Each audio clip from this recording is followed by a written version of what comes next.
முடிச்சிட்டாங்க. ஒட்டு மொத்தமா முனியம்மாவ முடிச்சுட்டாங்க. இன்னைக்கு நான் சொல்றேன், எழுதி வச்சுக்கங்க. முனியம்மா அப்படிங்கிற கேரக்டரு பிக் பாஸ் காமன் மேன்ல செலக்ட் ஆகி பிக் பாஸ் சீசன் 10க்குள்ள போய் 106 நாள் இருந்து அதுக்கப்புறம் விஜய் டிவியுடைய செல்ல பிள்ளையா விஜய் டிவியில் எந்தெந்த ஷோலாம் முக்கியமான ஷோ இருக்கோ குக் வித் கோமாளி போன்ற ஷோக்களெல்லாம் உள்ளே போய் வேற லெவலில் ஒரு கலக்கு அப்படிங்கிறத கலக்க போகிறாங்க. எப்படிப்பா முனியம்மாவை வந்து விஜய் டிவியுடைய செல்ல பிள்ளைன்னு சொல்கிற?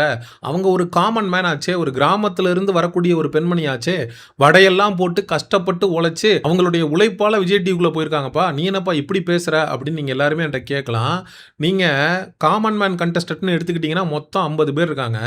அந்த 50 பேருமே யாருமே அந்த பிக் பாஸ்ல வந்து என்ன நடந்துட்டு இருக்கு, ஏது நடந்துட்டு இருக்கு, விஜய் டிவி வந்து எங்களுக்கு எப்படியெல்லாம் ஸ்டார் ஹோட்டல்ல ரூம் போட்டு கொடுத்துருக்காங்க பாத்தீங்களா, நாங்க ஒரு முட்டைக்கு 2 முட்டை சாப்பிட்றோம், எங்களுக்கு சிக்கன் கொடுக்குறாங்க, சாப்பாடு நல்லா போடுறாங்க, கரெக்டான டைமுக்கு வந்து ஸ்நாக்ஸ் கொடுக்குறாங்க, நாங்க வந்து ஒண்ணுக்கு இருக்கணும் அப்படின்னு போனா கூட எங்களுக்கு வந்து பாடி கார்ட்ஸ் வந்து கூடவே வர்றாங்க, அந்த அளவுக்கு எங்களை வந்து விஜய் டிவி ரொம்ப நல்லா பார்த்துக்குது அப்படின்னு விஜய் டிவியுடைய குரலாக, சேனலுடைய குரலாக தொடர்ந்து வந்து முனியம்மா ஒழிச்சுக்கிட்டே இருக்காங்க. ஒரு பக்கம் பார்த்தீங்கன்னா சேனலை வந்து ஒரு தரப்பு கழிவுகளி ஊற்றிட்டு இருக்காங்க.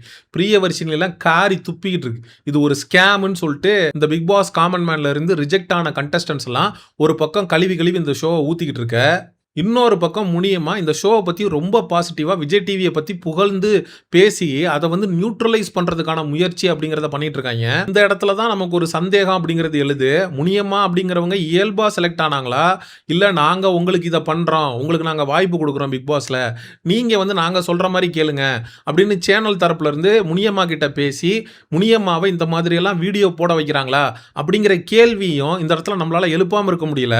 ஏன்னா இந்த காமன் மேன் ஷோவில் அடுத்தடுத்த எபிசோடில் தான் யார் செலக்ட் ஆகுறாங்க, யார் ரிஜெக்ட் ஆகுறாங்க அப்படிங்கிறது நமக்கு தெரியும். முனியம்மா வந்து யாரெல்லாம் வந்து முனியம்மா கூட வந்து அந்த ரூமில் தங்கியிருக்காங்க அப்படின்னு சொல்லிட்டு வீடியோவாக எடுத்து போட்டுட்ருக்காங்க. இன்னும் சொல்ல போனால் சோபா இந்திரகுமார் அப்படின்னு ஒரு கேரக்டரு, அது கூட மாயாவோட ரெக்கமெண்டேஷனில் தான் செலக்ட் ஆகிருக்கு அப்படின்னு சொல்லிட்டு ஒரு விமர்சனம் அப்படிங்கிறது அந்த நபர் மேலே இருக்குது. அந்த நபரோட சேர்ந்து முனியம்மா தன்னுடைய ஷர்மா மைண்ட் வாய்ஸ் அப்படிங்கிற அந்த சேனலில் 2 பேரும் சேர்ந்தாப்புல வந்து ஒரு வீடியோ அப்படிங்கிறத எடுத்திருக்காங்க. சோபா இந்திரகுமார் வந்து யாருக்கு ரொம்ப நெருக்கமான பர்சன் அப்படின்னா மாயாவுக்கு நெருக்கமான பர்சன். மாயா கூட வந்து தியேட்டர் ஆர்டிஸ்டாக இருந்தாங்க. மாயா தான் ரெக்கமெண்டேஷன் பண்ணி இவங்களை செலக்ட் பண்ணுங்க அப்படின்னு அவங்களை உள்ளே கொண்டு வந்ததா ஒரு டாக் இருக்கு. அந்த சோபா இந்திரகுமாரோட இந்த முனியம்மா வந்து நெருக்கம் காட்டும் போது அப்போ முனியம்மாவும் ஏதாவது ரெக்கமெண்டேஷனில் இந்த ஷோக்குள்ளே வர்றாங்களா அப்படிங்கிற கேள்வி இருக்கு. முனியம்மா வந்து திறமை மிக்க நபர் தான்.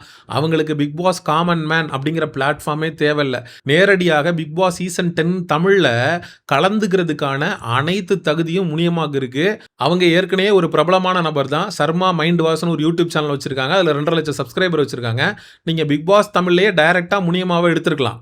ஆனால் காமன் மேனில் வந்து இவங்களுக்கு ஏன் வாய்ப்பு கொடுக்கணும்? முனியம்மாவுக்கு மட்டும் இல்லை, இந்த கிராமத்தில் இருந்து வரக்கூடிய நபர்கள், அதுவும் வந்து ஒரு 35 வயசுக்கு மேலே இருக்கக்கூடிய நபர்களாக இருந்தால் உடனடியாக செலக்ட் பண்ணிடுறாங்க. இன்றைக்கி கூட ஒரு கண்டஸ்டன்ட் பேபின்னு சொல்லிட்டு மதுரை மாவட்டம் உசிலம்பட்டியிலேருந்து வர்றாங்க. அவங்க என்ன பேசுனாங்க அப்படிங்கிறதே தெரில. அவங்க படுக்கு நார்மலாக பேசுனாங்க. அவங்களெல்லாம் வந்து செலக்டட் அப்படின்ட்டாங்க. நல்லா பேசின நபர்களெல்லாம் ஆன் ஹோல்டில் போட்டாங்க. என்னுடைய பர்சனல் ஒப்பீனியனை கேட்டிங்கன்னா இந்த பேபி மாதிரியான கண்டஸ்டண்ட்டை செலக்ட் பண்ணதுக்கு பதிலாக பிரியவர்ஷினியை வந்து செலக்ட் பண்ணிருக்கலாம். அது வந்து பியோர் பிபி மெட்டீரியல். ஆனால் பிரியவர்ஷினியை வந்து கண்டென்ட்டுக்காக யூஸ் பண்ணிட்டு தூக்கி வெளியில் எரிஞ்சிட்டானுங்க.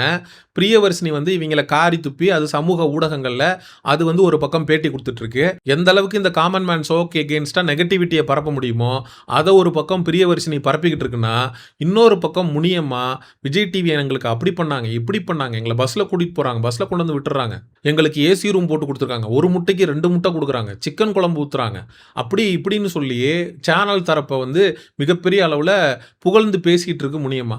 முனியம்மாவே வந்து சேனலை பற்றி இந்த அளவுக்கு பெருமையாக பேசும்போது விஜய் டிவி மேலே, இந்த சேனல் மேலே மக்களுக்கு வந்து ஒரு மதிப்பு வரும், இந்த காமன் மேன் ஷோ மேலே ஒரு நம்பிக்கை வரும் அப்படின்னு இந்த சேனல் முனியம்மாவை திட்டமிட்டு பேச வைக்கிறாங்களோ அப்படிங்கிற கேள்வி இந்த இடத்துல இருந்திருக்கு.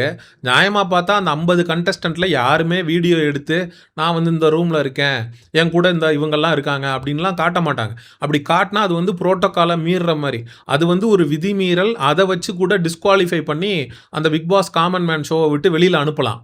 ஆனா முனியம்மா நாங்க என்ன பண்ணிட்டு இருக்கோம், ஏது பண்ணிட்டு இருக்கோம், யார் யாரெல்லாம் இருக்கோம், எங்களுக்கு வந்து எப்படிப்பட்ட ரூம் குடுத்துருக்காங்க, எப்படியெல்லாம் சாப்பாடு போடுறாங்க, அப்படிங்கிற வீடியோவ எடுத்து சமூக ஊடகங்கள்ல போட்டுட்டு இருக்காங்க. அத பத்தி யாருமே பேசல, யாருமே கண்டுக்கல. முனியம்மாவ வந்து யாருமே ரெஸ்ட்ரிக்ட் பண்ணல அப்படிங்கிறப்ப, நமக்கு வந்து ஒரு டவுட் வருது. சேனல் தரப்புல இருந்து முனியம்மாவ வச்சு பேச வைக்கிறாங்களோ, "நீ பேசுமா இந்த மாரி, எங்கள பத்தி பாசிட்டிவா பேசு." பிக் பாஸ் காமன் மேன் ஷோக்குள்ள வர்றதுக்கு முன்னாடி முனியம்மா வந்து ஒரு ஷார்ட்ஸ் வீடியோ அவங்க யூடியூப் சேனல்ல போட்டிருந்தாங்க. "நான் ஒரு முக்கியமான இடத்துக்கு போறேன், எங்கன்னுலாம் கேட்காதீங்க. அவங்க வந்து சொல்லக்கூடாதுன்னு சொல்லியிருக்காங்க." அப்படின்னு சொல்லிட்டு, "நான் நல்லா இருக்கேனா, கிளம்பி இருக்கேனா, நான் போயிட்டு வந்துடுறேன்." அப்படின்னு சொல்லிட்டு தன்னோட ஆடியன்ஸுக்கு சொல்லிட்டு போன முனியம்மா, இன்னைக்கு வந்து தன்னை சுத்தி என்ன நடக்குது, ஏது நடக்குது அப்படிங்கிறத மக்களுக்கு வந்து தொடர்ந்து வந்து காட்டிக்கிட்டே இருக்காங்க அவங்களுடைய யூடியூப் சேனல் மூலமா. அப்படிங்கிறப்ப யாருக்கா இருந்தாலும் அந்த டவுட் அப்படிங்கிறது வரதா செய்யும். முனியம்மா கிட்ட வந்து ஒரு பாசிட்டிவ் இருக்கு அப்படின்னா அதை கண்டிப்பா நான் எடுத்து பேசுவேன். அதே போல ஏதோ ஒரு விஷயம் நெகட்டிவா இருக்கு, இதை வந்து அவங்களா பண்ணல, முனியம்மாவை யாரோ ஒருத்தர் தூண்டி விட்டு அதை பண்றாங்க அப்படிங்கிற டவுட் இருக்கும்போது நம்ம அதையும் பேசிதான் ஆகணும். முனியம்மாவோட வீடியோவை பார்க்கும்போது நமக்கு வந்து 3 பேர் வந்து செலக்ட் ஆயிட்டாங்க, அவங்க வந்து கன்ஃபார்மாக பிக் பாஸ் வீட்டுக்குள்ளே போக போகிறாங்க அப்படிங்கிறது நமக்கு தெரிஞ்சு. ஏன்னா அந்த வீடியோவில் வந்து ஷாமாங்கிற பேர் சொல்கிறாங்க, அதுக்கப்புறம் ஷோபா இந்திரகுமார் வந்து அந்த வீடியோவில் வந்துட்டாங்க, இன்னொருத்தர் வந்து முனியம்மா. அப்போது எபிசோடு மூலமாக தான் எப்படியெல்லாம் டாஸ்க் வைக்கிறாங்க, யார் வந்து அடுத்த ரவுண்டுக்கு போகிறா, யார் பிக் பாஸ் வீட்டுக்குள்ளே போகிறா அப்படிங்கிறது எபிசோடு பார்த்து தான் தெரிஞ்சுக்கணுமே தவிர நம்ம வந்து முனியம்மாவோட வீடியோவை பார்த்து தெரிஞ்சுக்க கூடாது. அப்போது சேனலோட பெர்மிஷன் இல்லாமல், சேனலோட தூண்டுதல் இல்லாமல் முனியம்மானால இந்த மாதிரி வீடியோ அப்படிங்கிறது கண்டிப்பாக போட முடியாது. அதனால தான் சொன்னேன் ஆரம்பத்திலேயே, முனியம்மாவுக்கு வந்து ஒரு ஸ்பெஷல் ப்ரிவிலேஜ் அப்படிங்கிறத விஜய் டிவி கொடுக்க ஆரம்பிச்சிட்டான். பிபி காமன் மேனில் அவங்கள செலக்ட் பண்ணிடுவான், பிக் பாஸ்குள்ளேயே அமுச்சிருவான், அவங்கள 106 நாள் உள்ளே வச்சிருந்து விஜய் டிவியுடைய செல்ல பிள்ளையாக முனியம்மாவை தத்தெடுத்துக்க போகிறான் அப்படிங்கிற அந்த ஒரு விஷயத்தை நான் இந்த இடத்துல ஆணித்தரமாக பதிவு பண்ணுறேன். அது நடக்கலைன்னா மட்டும் என்னை என்னான்னு கேளுங்க.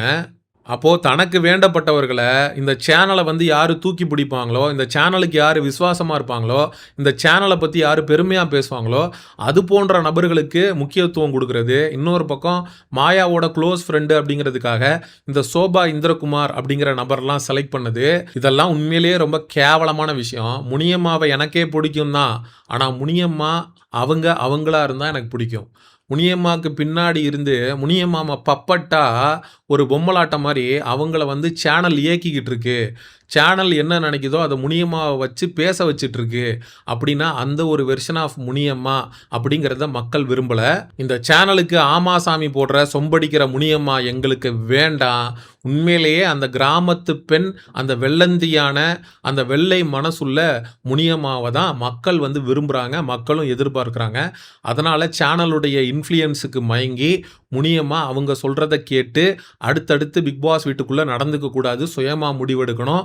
தனித்துவமாக தெரிஞ்சால் மட்டும்தான் முனியம்மாவுடைய ரசிகர்கள் நினைக்கிற மாதிரி பிக் பாஸ் கோப்பையை முனியம்மா தட்டி தூக்க முடியும்.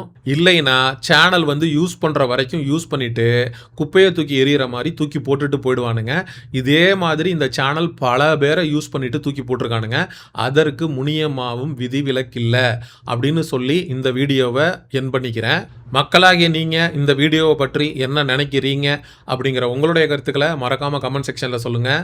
Exclusive entertainment and Bigg Boss அப்டேட்ஸுக்கு மிஸ்டர் செய்யோன் சேனலை சப்ஸ்கிரைப் பண்ணுங்கள். See you in the next video. Bye bye.